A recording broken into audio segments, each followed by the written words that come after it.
رب العالمين والعاقبة للمتقين والصلاة والسلام على سيد الأنبياء والمرسلين وعلى آله وأصحابه أجمعين. أما بعد، قال الله سبحانه وتعالى: ويل للمطففين. صدق الله العظيم. கணித்துக்கும் பெருமதிப்புக்குரிய இஸ்லாமிய பெரியவர்களே, நண்பர்களே, தாய்மார்களே, அல்லாஹுடைய மாபெரும் கிருபை வல்லமையின் வெளிப்பாடு. அவன் தொடர்ந்து நல்ல அறங்கள் செய்யக்கூடிய வாய்ப்புகளை கொடுத்து கொண்டே இருக்கிறான். உயிருள்ள வரையிலும் நமக்கும் நம்முடைய சந்ததிகளுக்கும் நம்ம ஈடெடுத்த பெற்றோர்களுக்கும் மீண்டு வணங்கக்கூடிய, இன்னும் பிற அமல்களை செய்யக்கூடிய, சதகாக்களை செய்யக்கூடிய நல்ல நசீபுகளை தொடர்ந்து நம் அனைவருக்கும் கொடுத்தல் முடிவானாக. கண்ணியமானபடி இன்று ஓதப்பட்ட வசனங்களில் நம்முடைய சிந்தனைக்காக அல்லாஹ் சொல்லி காட்டுகிறான், நரகம் உண்டாகட்டும். அல்லாஹ் குர்ஆன்ல மூன்று இடங்களில் தான் வயல் அப்படிங்கிற வார்த்தையை பயன்படுத்தணும். வயல் அப்படின்னா ஒரு இடத்துல வயலுல் லில் முத்தஃபிஃபீன் அந்த இடம், அடுத்து வயலுல் லில் முஸல்லீன், வயலுல் லிகுல்லி ஹுமஸத்தில் லுமஸா. இந்த மூன்று இடங்களில் தான் அல்லாஹ் வயலுங்கிற வார்த்தையை பயன்படுத்தணும். இப்னு அப்பாஸ் ரலியல்லாஹு அன்ஹு சொல்கிறாங்க, நரகமே பார்த்து பயந்த ஒரு இடம் இந்த வயல். நரகமே அல்லாட்ட பாதுகாப்பு தேடுமா, தயவு செய்து இந்த வயல் இந்த நரகத்தை விட்டு என்ன பாதுகாத்து? எது நரகம்? இந்த வயல் இந்த நரகத்தை பார்த்து பாதுகாப்பு தேடுவதாக அந்த இப்னு அப்பாஸ் ரலியல்லாஹு அன்ஹு சொல்லி காட்டுகிறார். அவ்வளோ மோசமான ஒரு இடம் அது நரகத்தில். அல்லாஹ் இதுக்கு எதுக்கெல்லாம் சொல்கிறான் அந்த விஷயத்தை? முதல் விஷயம், அந்த நரகம் யாருக்கு கிடைக்கும்? தொழுகையில் அசட்டையாக இருந்தவர்களுக்கு, தொழுகையில் அசட்டையானவர்களுக்கு வயலுல் லில் முஸல்லி. இரண்டாவது, வயலுல் லிகுல்லி ஹுமஸத்தில் லுமஸா. அந்த சூரா இறங்கப்பட்ட வசனங்களையும் அதுக்கான காரணங்களையும் பார்க்கின்ற பொழுது யூதர்களை நோக்கி வேதங்களில் மாறு செய்து இருக்கக்கூடிய இஸ்லாமிய மக்களை கேலி பேசி குறை பேசி கொண்டிருந்த யூதர்களுக்கு கேடுதான், வயல் தான் கிடைக்கும் என்று பேசுகிறான் அல்லாஹ். அதே இடத்தில் வயலுல் லில் முத்தஃபிஃபீன், பொருளாதாரங்களை ஈட்டக்கூடிய வகைகளில் மோசடி செய்யக்கூடிய மக்களுக்கு அந்த நரகம் கிடைக்கும் சொல்றோம். கண்ணியமானவர்களே, பொருளாதாரத்தை ஏற்படுத்திக் கொள்வதில் இஸ்லாம் வலியுறுத்துகிறது. குர்ஆனில் கிட்டத்தட்ட ஒரு ஏறத்தாழ சராசரியாக சொல்கிற சரியான அளவுகள் தரும் 20-25 இடங்களில் ஜக்காத்தை கொடுங்கள்னு வருது. கிட்டத்தட்ட ஜக்காத் கொடுங்க அப்படின்னு சொல்லி 32 இடங்களில் கரெக்டாக வருது. 16 இடங்களில் சதகா கொடுங்கன்னு வருது. குர்ஆனில் எங்கேயும் சதகாவை வாங்குங்கன்னு வரல, ஜக்காத்தை வாங்குங்கன்னு வரல. புரியுதா? அல்லாஹ் சொல்லக்கூடிய விஷயம் என்னன்னா, ஜக்காத்தை கொடுங்கள், சதகாவை கொடுங்கள். அப்போ அங்கே வாங்கக்கூடிய ஒருத்தர் இருப்பார் தான் எதிரில். ஆனால் அல்லாஹ் என்ன சொல்ல? சதகாவை வாங்கிக் கொள்ளுங்கள், ஜக்காத்தை வாங்கிக் கொள்ளுங்கள் சொல்ல. காரணம் என்னவென்றால், நீங்கள் உழைக்க வேண்டும் என்பதை அல்லாஹ் மறைமுகமாக சொல்லி காட்டுகிறார். ஹஜ்ரத் தாவூத் அலைஹிஸ்ஸலாத்து வஸ்ஸலாம் அவர்கள் தங்களுடைய அந்த அரசாட்சியின் பொழுது தன்னை யாரென்று இனம் காட்டிக் கொள்ளாமல் மக்கள்கிட்ட கேட்பாங்க, எப்படி தாவூத் எப்படி ஆட்சி செய்கிறாரு, என்ன செய்கிறாரு, எப்படி செய்கிறாரு. எல்லா மக்களுமே பெரும்பான்மையான எப்பொழுதெல்லாம் விசாரிக்கிறார்களோ அப்பொழுதெல்லாம் மக்கள் நீதமான ஆட்சி. குர்ஆன் நல்லா நிறைய பேசியிருக்காங்க, அதை பற்றி நிறைய நம்மளும் பேசியிருக்கிறோம். நீதமான ஆட்சி, தன்மையான மனிதர், மிக அழகாக அரசாட்சி செய்கிறார். தாவூத் அலைஹிஸ்ஸலாம் பற்றி மக்கள் தாவூத் அலைஹிஸ்ஸலாம் அவர்களிடத்திலே சொல்வார்களாம். அல்லாஹ் சுப்ஹானஹு வ தஆலா தாவூத் அலைஹிஸ்ஸலாம் அவர்களுக்கு ஒரு பாடத்தை கற்றுக் கொடுக்க வேண்டும் என்பதற்காக ஒரு வானவரை அனுப்புகிறார், மனித உருவில்.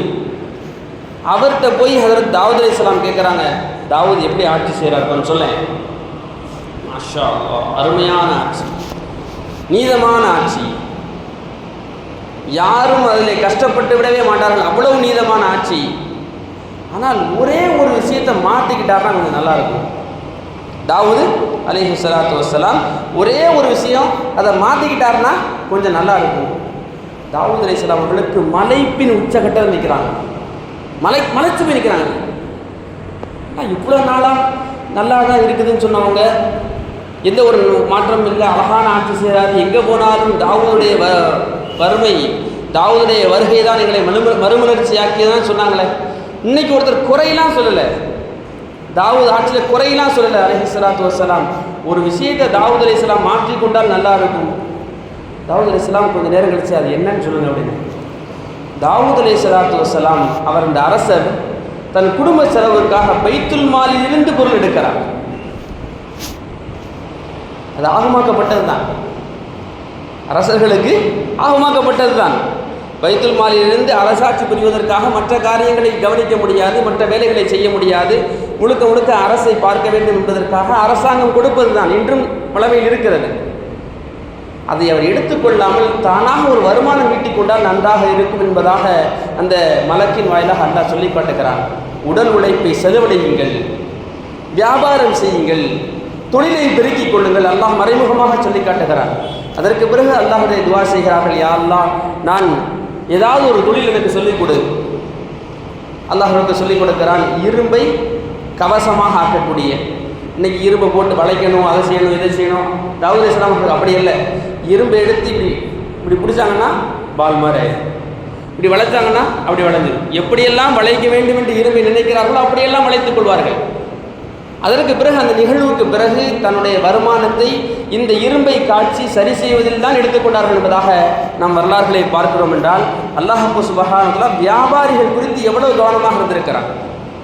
ஹதீஸில் வருகிறது, ஒரு உண்மையான நேர்மையான வியாபாரி கியாமத்துடைய நாளிலே ஷஹீதுகளோடு இருப்பார். ஷஹீதுகளோடு இருப்பார்னு சொல்றார், நபிமார்களோடு ஷஹீதுகளோடு இருப்பார். தீய வியாபாரியுடைய நிலையை பற்றி நபி ஸல்லல்லாஹு அலைஹி வஸல்லம் சொன்னார்கள், 3 மனிதர்கள் இருக்கிறார்கள், அல்லாஹ் சுப்ஹானஹு வ தஆலா அவர்களை ஏறெடுத்தும் பார்க்க மாட்டான். சஹாபாக்கள் கேட்டாங்க, யா ரசூலல்லாஹ் அப்படிப்பட்ட துர்பாக்கியசாலி யார்? அல்லாஹ் ஏறெடுத்து பார்க்காத துர்பாக்கியசாலி யார்? ஒன்றாவது, கரண்டைக்கு கீழாக ஆடை அணிந்து பெருமையாக நடந்தவர். கரண்டைக்கு கீழாக ஆடை அணிந்து பெருமையாக நடந்தவர், அது ஆணாக இருந்தாலும் சரி, அது பெருமையாக இருந்தாலும் சரி, சாதாரணமாக இருந்தாலும் சரி. ரெண்டாவதாக சொன்னாங்க, தான் செய்த உதவிகளை சொல்லி காட்டியவன். இந்த உலகத்திலே தான் செய்த உதவிகளை சொல்லி காட்டியவனை அல்லாஹ் கண்கொண்டு பார்க்க மாட்டான்.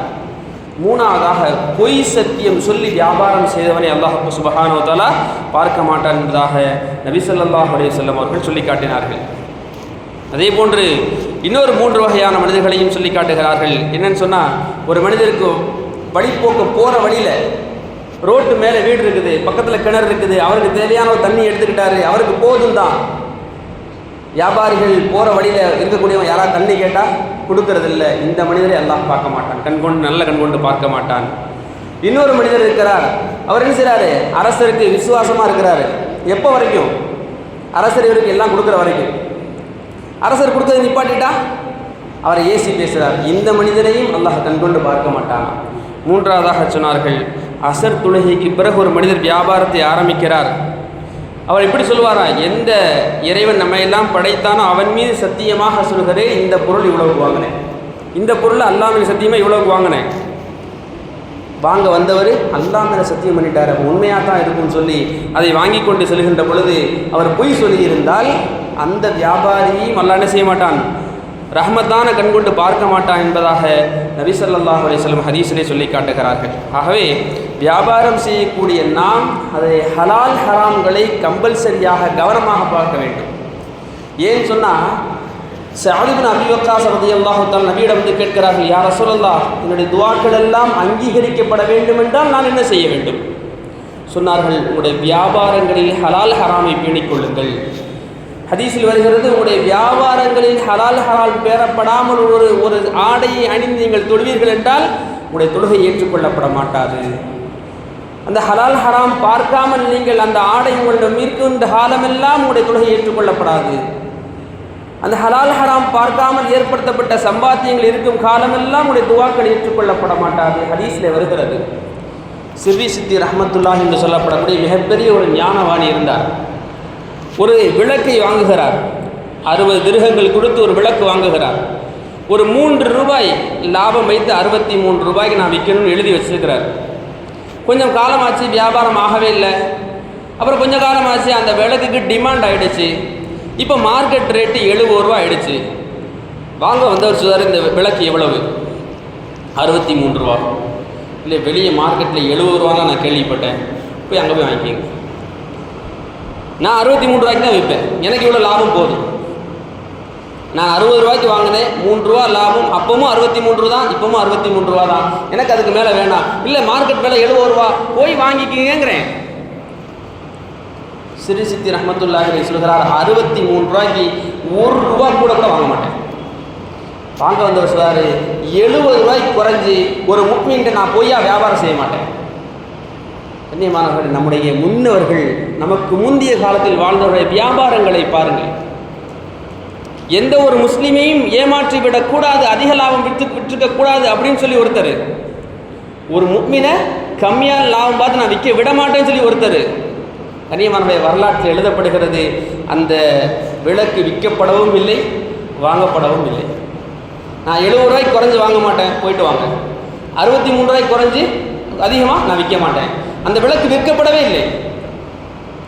நம்முடைய வியாபாரங்கள், தொழில்துறைகள், ஏனென்றால் நம்முடைய வியாபாரங்களுடைய பணங்கள், காசுகளை வைத்தான் நம் குடும்பங்கள் வாழ்கின்றன.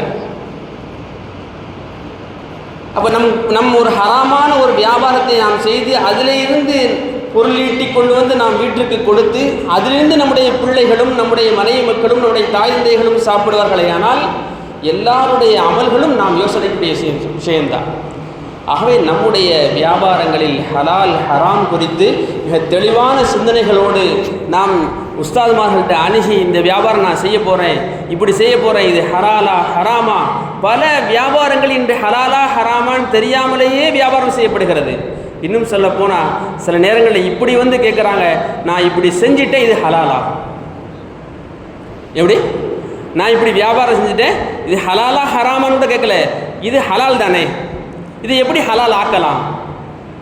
கண்ணியமானவர்களே, நம்முடைய தொழில்துறைகளை செய்ய வேண்டும் என்று அல்லாஹ் சொல்லி காட்டுகிறான். வியாபாரங்கள் செய்ய வேண்டும் அல்லாஹ் வலியுறுத்துகிறான். அதே நேரத்தில் ஹராம் ஹலாலை பேணி வியாபாரம் செய்ய வேண்டும் என்பதையும் அல்லாஹ் சுப்ஹானஹு வ தஆலா கடுமையான வார்த்தைகள் சொல்லி காட்டுகிறான். ஆகவே நம்முடைய அமல்கள் ஏற்றுக்கொள்ளப்பட வேண்டும், துஆக்கள் அங்கீகரிக்கப்பட வேண்டும், தொழுகையில் கவனமாக இருக்கப்பட வேண்டும் என்று சொன்னால் நம்முடைய வியாபாரங்கள் சரியாக இருக்க வேண்டும். அல்லாஹ் சுப்ஹானஹு வ தஆலா ஹராம் ஹலால்களை பேணி அதில் கவனமாக இருந்து வியாபாரம் செய்யக்கூடிய, நல்ல தொழில் முனையக்கூடிய மக்களாக நம்மையும் நம்முடைய சந்ததிகளையும் நம்மையும் எடுத்த பெற்றோர்களையும் அல்லாஹ் ஆக்கியருள் புரிவானாக. வாஹிர் தஅவானா அல்ஹம்துலில்லாஹி ரப்பில் ஆலமீன். அஸ்ஸலாமு அலைக்கும் வரஹ்மத்துல்லாஹி வபரகாத்துஹு.